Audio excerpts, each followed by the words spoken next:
কলডিল এয়া আমাৰ গছৰ হয় কাটিম আৰু এতিয়া এয়া চব ইমান ডাঙৰ ইমান শকত এয়া এটা লাগি আছে এটা কাটিলে আবায়ে এয়া এতিয়া মই কাটিম নালাগে এৰা এয়া হৈ গ'ল চিধা বাকলি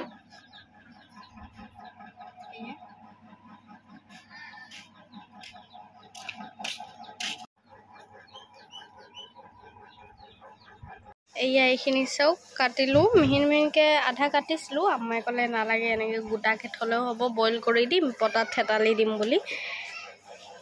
ভাজি বনাম দেখাই থাকিম চাই থাকক আপোনালোকে কেনেকৈ বনাম ধুনীয়াকৈ ধুই মেলি বইল পাতি দিলোঁ এয়া পানী অকণমান দি এয়া বইল হৈ গ'ল পানীখিনি টুকি ল'ম এতিয়া এয়া তাৰপিছত পটাত থেতালিম দেখাম আপোনালোকক পটাত পিচি দিছোঁ এয়া চব বইল হৈ গ'ল পানীখিনি টুকোৱা হৈ গ'ল এয়া পিচি চব এইখিনি পিছা হৈ গৈছে এইখিনি ফ্ৰাই কৰি ল'ম এয়া তেল ইয়াত ফ্ৰাই কৰি ল'ম নিমখ দি ধুনীয়াকৈ সানি লৈছিলোঁ মাংসখিনি এয়া দি দিলোঁ তেলত ধুনীয়াকৈ ফ্ৰাই কৰি দিছোঁ তেল গৰম হৈ গ'ল পিঁয়াজ দি দিলোঁ এয়া এইখিনি কলডিল ভাজি বনাম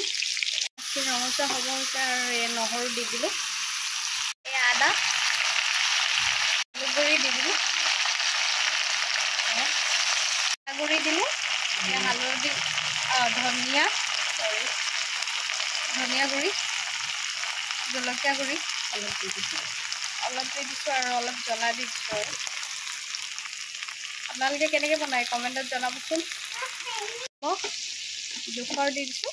আপোনালোকে যিমানখিনি বনায় সেইখিনিটো জোখৰ দিব নিমখ দি দিলোঁ হালধি গুড়ি দি দিছোঁ মছলাটো ভাজি লৈছোঁ ধুনীয়াকৈ মছলা ভজা হৈ গৈছে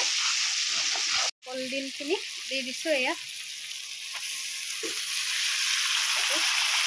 দি ধুনীয়াকৈ লৰাই দিম এতিয়া এয়া পূৰা ভাজি দিছোঁ এয়া হৈ গ'ল ৰঙা ফ্ৰাই তেল দি দিছোঁ এয়া মাংস আৰু কলডিলখিনি ধুনীয়াকৈ লৰাই দিছোঁ এয়া চব এয়া কলডিল ভাজি আৰু মাংস দি এয়া ৰেচিপিটো কেনেকুৱা লাগিলে আপোনালোকে কমেণ্টত জনাবচোন এনেকৈ বনাই খাব কোনে কোনে এনেকৈ বনাই খাইছে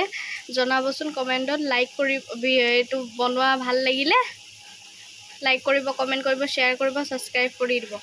মোৰ চেনেলত কোনোবা নতুন আহিলে ছাবস্ক্ৰাইব কৰি দিব তেতিয়া নতুনকৈ ভিডিঅ' বনালে আপোনালোকৰ ওচৰত গুচি যাব